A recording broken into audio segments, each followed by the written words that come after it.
पिछले क्लास में हम लोगों ने ब्लड ग्रुप के बारे में देखे थे और अगर पेरेंट का ब्लड ग्रुप पता है तो उनके बच्चे का ब्लड ग्रुप क्या होगा वो निकालना सीखे थे। ठीक है, आज के क्लास में हम लोग कुछ इम्पोर्टेंट टर्म्स के बारे में जानेंगे और यहाँ पे हम लोग जो इम्पोर्टेंट टर्म्स है उसी को हम लोग यहाँ पर डिस्कशन करके आगे बढ़ते हुए जाएंगे।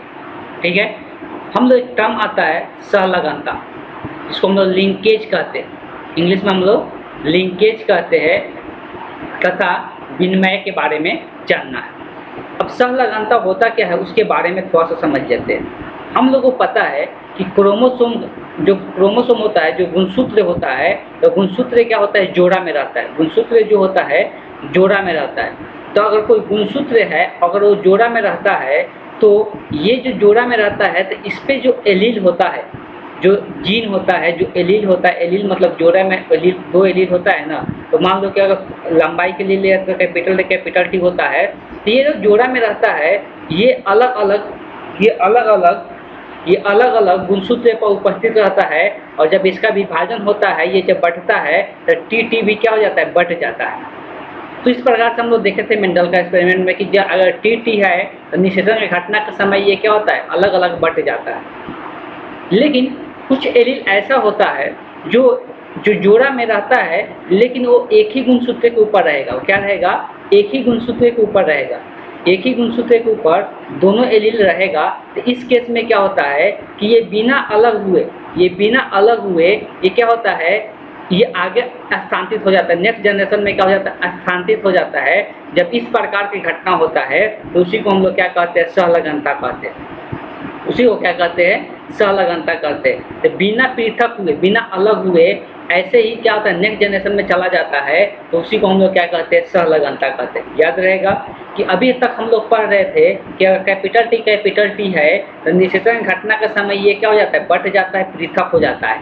लेकिन जब ये पृथक नहीं होता है, एक साथ ही नेक्स्ट जनरेशन में, नेक्स्ट पीढ़ी में स्थानांतरित हो जाता है, तो ऐसे ही घटना को हम लोग क्या कहते हैं, सहलगनता कहते हैं। ऐसे ही घटना को क्या कहते हैं, सहलगनता कहते हैं। और इसको बहुत सारी चीज़ों में एक्सपेरिमेंट करके देखा गया था और ये मिला भी था।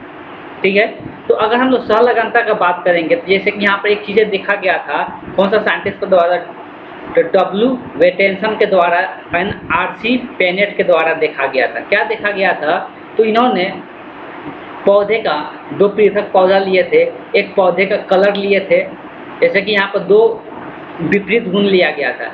एक फूल का कलर लिया गया था, फूल का कलर कैसा, तो एक बैगनी लिया गया था और दूसरा लिया गया था, और दूसरा फूल का कलर कैसा था, तो लाल था।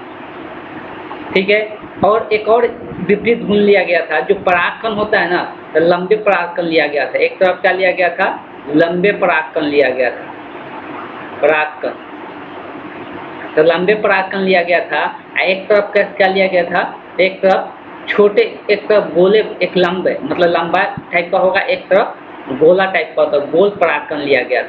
ये दो विपरीत गुण लिया गया था। ठीक, ये दो विपरीत गुण हम लोग लिए थे। जब इसमें हम लोग देखा गया कि फर्स्ट जनरेशन में जैसा होता है वैसे ही हुआ था। फर्स्ट जनरेशन में जो इसमें से प्रभावी होता है उसका गुण देखने को मिलता है फर्स्ट जनरेशन में। लेकिन जो सेकेंड जनरेशन था, सेकेंड जनरेशन में हम लोग देखे थे मेंडल के एक्सपेरिमेंट के द्वारा कि 9:3:3 के अनुपात में हम लोग देखने को मिला था। लेकिन इसमें क्या देखने को मिल गया, ये 3:1:1:7 के रेशियो में देखने को मिला। ये सेकेंड जनरेशन में थी। ये किस कारण से हुआ, तो यही बताया गया किस कारण से ये देखने को मिला, तो सहलगनता के कारण ऐसा देखने को मिला कि सेकेंड जनरेशन में। तो इस बात को ध्यान में भी रखना है, सेकेंड जनरेशन में अगर हम लोग बात करेंगे तो सहलगनता के कारण जो फेनोटाइप अनुपात आता है, तो अनुपात कितना होता है, 7:1:1:7। इसके पहले जो आ रहा था, जो सहलगनता तब नहीं था, तो 9:3:3:1 के रेशियो में देखने को हम लोग को मिल रहा था।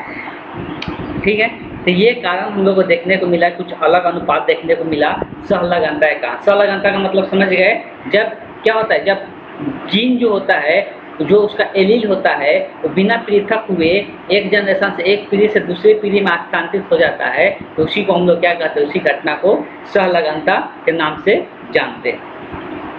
चलिए आगे चलते हैं। वही चीज़ को यहाँ पर दिखाया गया जो अभी हम लोग अनुपात जो दिखाया गया, तो अनुपात जो दिखाया गया तो यहाँ से अगर देखेंगे F2 पीढ़ी में ये F2 पीढ़ी का अनुपात दिखाया गया, तो ये फेनोटाइप अनुपात जो दिखाया गया तो क्या देखने को मिला, तो बैगनी और लंबे परागकण वाले कितने फूल मिले, कितने मिले पौधे, तो 7। बैगनी फूल और गोल परागकण वाले 1, और लाल फूल और लंबे परागकण वाले 1, और लाल फूल और गोल परागकण वाले 7। इस प्रकार से इसका अनुपात फेनोटाइप अनुपात देखने को मिला 7:1:1:7। इसको भी याद रखना है, जब सहलगनता एकांक सेकेंड जनरेशन में जो फेनोटाइप अनुपात होता है वो कितना आता है।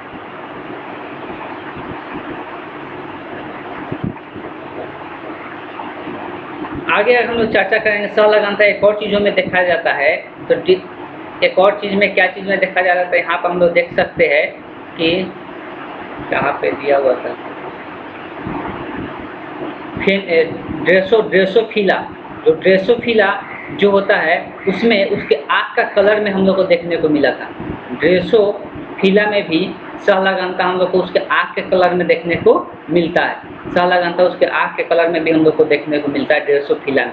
इसको भी एक साइंटिस्ट द्वारा इसको सिद्ध किया गया था, इतना हम लोग अभी डिटेल में नहीं जाएंगे। और इस बात को ध्यान रखना है, कुछ चीज़ें पूछ देता है जो शॉर्ट नोट के रूप में ध्यान में रख सकते हो लोग। ड्रेसोफिला का गुणसूत्र का बात करेंगे, तो अगर ड्रेसोफिला का गुणसूत्र का बात करेंगे, ड्रेसोफिला मधुमक्खी का हिस्सा होता है, हम लोग पहले ही पढ़े थे। तो ड्रेसोफिला जो होता है, ड्रेसोफिला के गुणसूत्र की संख्या अगर पूछा जाए, क्रोमोसोम की संख्या पूछा जाए, तो गुणसूत्र की संख्या जो होता है, तो गुणसूत्र की संख्या अगर पूछेंगे तो इसको शॉर्ट नोट में लिख लेना है। गुणसूत्र की संख्या इसका कितना होता है, 8 होता है। इसका गुणसूत्र की संख्या कितना होता है, 8 होता है। इस बात को ध्यान में रखना है। मकई में भी सहलगनता देखने को मिला था। अच्छे, मक्का का गुणसूत्र की संख्या अगर कोई पूछेगा तो मक्का का गुणसूत्र की संख्या अच्छे एक दो शॉर्ट नोट लिखते चलना है। ड्रेसोफिला का कितना होता है, 8 होता है। अगर मक्का को कोई पूछेगा कि मक्का में गुणसूत्र की संख्या, तो गुणसूत्र की संख्या अगर कहेंगे, मक्का में गुणसूत्र की संख्या अगर लिखेंगे, सब शॉर्ट नोट डॉट करके लिखते चलना है। मक्का में अगर गुणसूत्र की संख्या कोई पूछेगा तो उसका कितना होता है, तो 20 होता है। तो कितना होता है, 20 होता है। अगर हम लोग मक्का का मटर का अगर बात करेंगे, मटर का भी लिख लेते हैं। मटर में यहाँ पर मैं लगा दूँ, मटर में गुणसूत्र की संख्या, मटर में गुणसूत्र की संख्या अगर पूछा जाए, गुणसूत्र की संख्या लिखते चलना है। मटर में जो गुणसूत्र की संख्या होता है वो 14 होता है। कितना होता है, 14 होता है। ठीक है। अब एक क्वेश्चन, ऑब्जेक्टिव क्वेश्चन पूछता है, उस बात को ध्यान में रखना। वो क्या पूछता है, लिंकेज वर्ग या सहलगनता वर्ग क्या होता है। लिंकेज वर्ग, सहलगनता वर्ग क्या होता है। तो अर्धसूत्री विभाजन के कारण जो अर्धसूत्री अगुणित हो जाता है, जो कोशिका अगुणित हो जाता है, तो गुणसूत्र की संख्या क्या हो जाती है, आधी हो जाती है। उसी संख्या को हम लोग लिंकेज वर्ग कहते हैं। उसी संख्या को हम लोग क्या कहते हैं, लिंकेज वर्ग कहते हैं। और कोई पूछेगा मक्का के लिंकेज वर्ग कितना होगा, तो वो 10 होगा और n से दिखाते हैं। और कुल गुणसूत्र की संख्या को किससे दिखाते हैं, 2n से दिखाते हैं। इस बात को पहले से भी हम लोग जानते हैं। तो अगर कोई मक्का का लिंकेज वर्ग पूछेगा तो कितना हो जाएगा, 10 हो जाएगा। तो लिंकेज वर्ग क्या होता है, तो अगुणित जो कोशिका होता है उसमें जो क्रोमोसोम की संख्या होता है उसी को हम लोग क्या कहते हैं, लिंकेज वर्ग कहते हैं। तो ये पूछता भी है, इसलिए लिख लेना है। इसको सहलगनता हम लोग कहेंगे, सहलगनता, या इंग्लिश में हम लोग क्या कहते हैं, इंग्लिश में हम लोग लिंकेज वर्ग कहते हैं। इसको हम लोग क्या कहते हैं, लिंकेज वर्ग कहते हैं। तो लिंकेज वर्ग के बारे में 2 लाइन लिख लेना है कि लिंकेज वर्ग को अगुणित क्रोमोसोम की संख्या से ही निरूपित करते हैं। अगुणित क्रोमोसोम की संख्या से ही निरूपित करते हैं। जैसे ड्रोसोफिला में लिंकेज वर्ग कितना होगा, 4 होगा। इसको हम लोग n=4 से दिखाएंगे। इसलिए इसका गुणसूत्र की संख्या कितना होता है, 8 होता है। तो वैसे इसका आधा कितना होगा, 4 होगा। वैसे ही दूसरा मक्का में, तो मक्का में लिंकेज वर्ग ग्रुप कितना होगा, 10 होगा। वैसे ही मटर में कितना होगा, 7 होगा। इस चीज़ को याद रखना, ये डायरेक्ट ऑब्जेक्टिव क्वेश्चन पूछा जाता है, इसलिए ये चीज़ें ध्यान में रखना है। ठीक है, आगे चलते हैं। इसको पढ़ने जो है लिंकेज का कुछ प्रभाव भी दिया हुआ है, तो वो सब चीज़ें खास कोई इम्पोर्टेंट नहीं है कि इसका क्या क्या प्रभाव दिखने को मिलता है। अच्छा, ये चीज़ रिपीट हो गया, ये पेज रिपीट हो गया। अब जो हम लोग को मेनली जो अब टॉपिक हम लोग पढ़ना है वो लिंग निर्धारण के बारे में पढ़ना है, और उसमें और कोई टॉपिक इम्पोर्टेंट नहीं है। तो लिंग निर्धारण के बारे में पढ़ना है, और इससे हम लोग को सब्जेक्टिव क्वेश्चन भी देखने को मिलता है लिंग निर्धारण के बारे में। लिंग निर्धारण का मतलब, सेक्स डिटर्मिनेशन का मतलब है कि हम लोग को कैसे पता चलता है कि कौन सा बच्चे का जन्म होगा, नर का बच्चे का, या कहने का मतलब लड़का का जन्म होगा कि लड़की का जन्म होगा, ये हम लोग को किस प्रकार से पता चलेगा। तो इसके लिए उसी को हम लोग क्या कहते हैं, लिंग निर्धारण कहते हैं, और ये किस प्रकार से होता है उसके बारे में हम लोग यहाँ पर समझने वाले हैं। ठीक है, तो इसमें दिया हुआ है कि आप जानते हैं कि लैंगिक जनन में नर युग्मक मादा युग्मक के संयोजन से युग्मनज बनता है। ये हम लोग पहले से चर्चा जान चुके हैं कि नर युग्मक और मादा युग्मक को ही मिलने से क्या होता है, मादा युग्मक को ही, नर युग्मक और मादा युग्मक को ही मिलने से, मादा युग्मक को मिलने से ही युग्मनज का निर्माण होता है, जो बाद में चल के वही क्या होता है, तो उसी से बच्चे का संतति का निर्माण होता है। विकसित होकर वो जंतु के समान बन जाता है, जो यहाँ पर युग्मनज बनता है। ड्रोसोफिला, ग्रासहॉपर, जिप्सी मॉथ पर पाए गए अनुसंधानों के आधार पर इस पर अनुसंधान किया गया था। ठीक है, मतलब इस पर रिसर्च किया गया था। यह निश्चित हुआ कि क्रोमोसोम के द्वारा ही जीवों में लिंग का निर्धारण होता है। तो जीवों का लिंग का निर्धारण जो होता है वो कैसे होता है, तो क्रोमोसोम के कारण ही लिंग का निर्धारण होता है। क्रोमोसोम जो होता है, गुणसूत्र जो होता है, उसी से क्या होता है, लिंग का निर्धारण देखने को मिलता है। इसके लिए लिंग निर्धारण की क्रिया विधि को जानकारी के एक पहेली बनी हुई थी। पहले अगर बात करेंगे तो ये समझ में नहीं आ रहा था कि कैसे होता है, लेकिन इसके बारे में सर्वप्रथम जो बताए वो किन्होंने बताया था, हैंगिंग के द्वारा 1819 में। कीटों में नर युग्मक जन्म के समय यह देखा गया कि 50% शुक्राणु में एक खास संरचना है, जबकि अन्य 50% जो शुक्राणु बन रहा था उसमें यह संरचना दिखाई नहीं दे रहा था। इस संरचना को उन्होंने एक्सकाय कहा। जिसमें यह संरचना नहीं दिखाई दे रहा था उनका नाम क्या दे गया, एक्सकाय दिया गया। हैंगिंग यह नहीं समझा सके कि इस संरचना का शुक्राणु में क्या कार्य है, उसका क्या कार्य वो नहीं बता पाए। इसके बाद अन्य वैज्ञानिकों ने अपने शोध कार्यों से यह सिद्ध किया कि एक्सकाय वस्तुतः एक क्रोमोसोम है। एक्सकाय वो क्या है, एक क्रोमोसोम है, जिसे हम लोग एक्स क्रोमोसोम कहा गया। बहुत से कीटों में लिंग निर्धारण की क्रिया विधि XO के तरह ही होती है। तो बहुत सारे जो लिंग निर्धारण के जो गुणसूत्र को दिखाया जाता है वो XO दिखाया जाता है।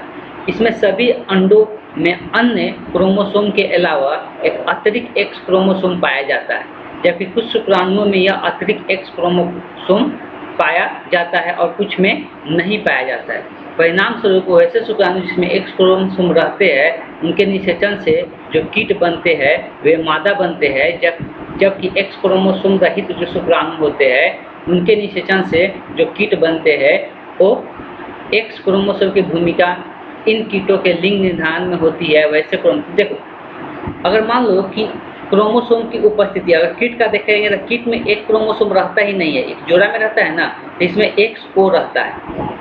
तो जिसमें ये X क्रोमोसोम दिखेगा, इससे ये पता चलेगा कि जो यहाँ पर कीट का निर्माण होगा वो मादा कीट का निर्माण होगा। किसका निर्माण होगा, तो उससे मादा कीट का निर्माण होगा। लेकिन जिसमें X नहीं रहेगा, मतलब क्या रहेगा, O रहेगा, इससे किस कीट का निर्माण होगा, नर कीट का निर्माण होता है। तो इस प्रकार से पता चला कि जो शुक्राणु होता है, शुक्राणु से ही डिसाइड होता है कि जो बच्चे का जन्म होगा वो मादा होगा कि नर होगा।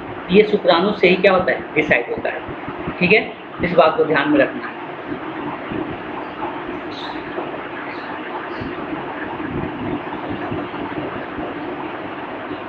आगे कहा कि लिंग क्रोमोसोम, जबकि अब इसमें देखो लिंग क्रोमोसोम पाया जाता है। अब क्रोमोसोम का जब हम लोग बात करते हैं तो इसमें स्पेशली एक लिंग क्रोमोसोम होता है।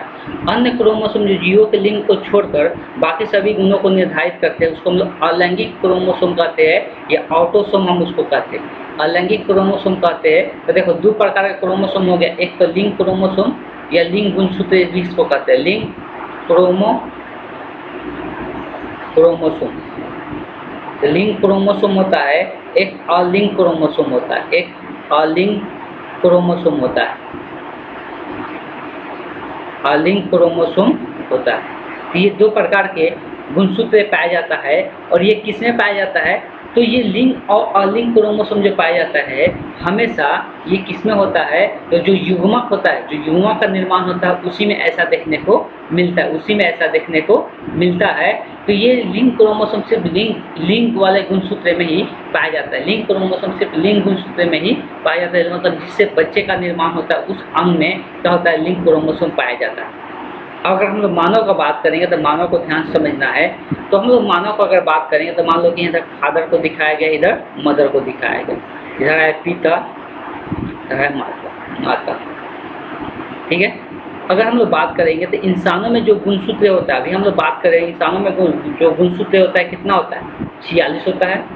इसका भी 46 होगा, इसका भी 46 होगा। लेकिन हम लोग जब इसमें बात करते हैं इंसानों में, तो जो हम लोग को जनन अंग होता है, तो जनन अंग में जो गुणसूत्र होता है वो किस प्रकार से रहता है? तो 44 प्लस, अगर नर का बात करेंगे, पिता का बात करेंगे तो XY रहेगा। 44 प्लस क्या रहेगा? XY रहेगा। और माता का बात करेंगे इसमें 44 प्लस XX रहेगा। अब यहाँ पर ध्यान से समझना है, ये जो 44 है, ये जो इसमें हम 44 देख रहे हैं, इस वाले क्रोमोसोम को हम लोग क्या कहते हैं? अलिंक क्रोमोसोम कहते हैं। अलिंक क्रोमोसोम कहते हैं।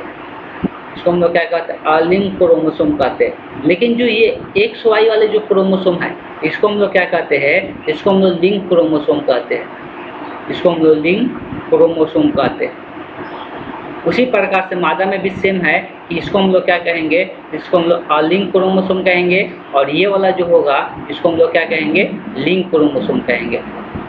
अब हम लोग यहाँ पर लिंग का निर्धारण का बात करेंगे तो ये कौन डिसाइड करता है? तो पिता में जो बनने वाले जो गुणसूत्र होता है, जो शुक्राणु होता है, उसी से ये डिसाइड होता है।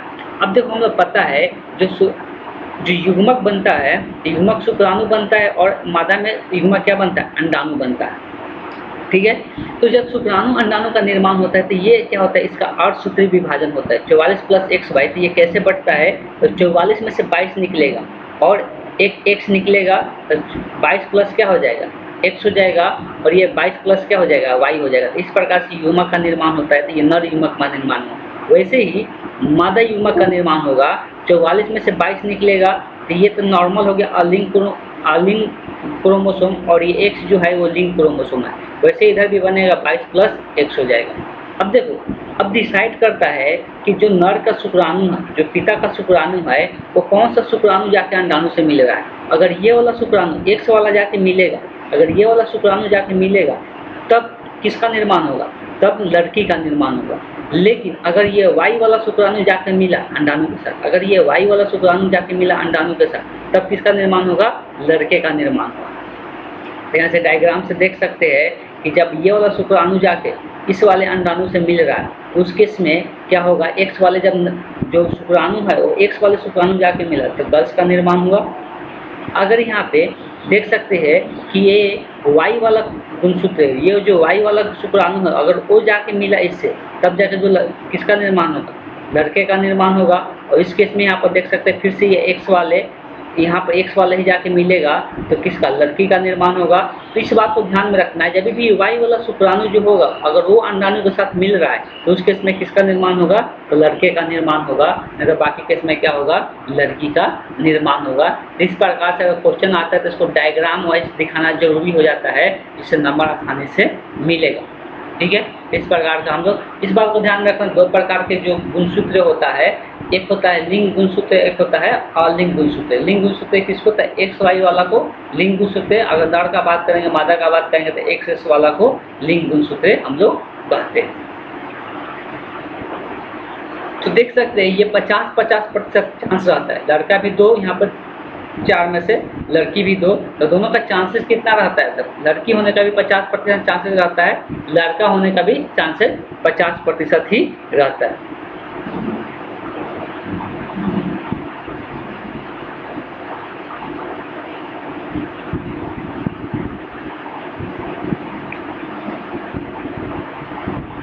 अब हम लोग आगे देखेंगे, तो मनुष्य के बारे में था, वैसे ही अन्य जीवों में भी ऐसे ही देखने को हम लोग को मिलता है।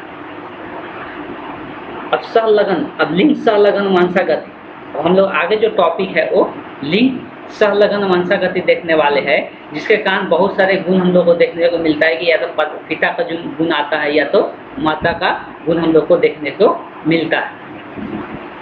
तो ये तो हो गया किसके बारे में, तो लिंग का डिटर्मिनेशन कैसे करते हैं, लिंग का निर्धारण कैसे करते हैं मनुष्य में, उसके बारे में।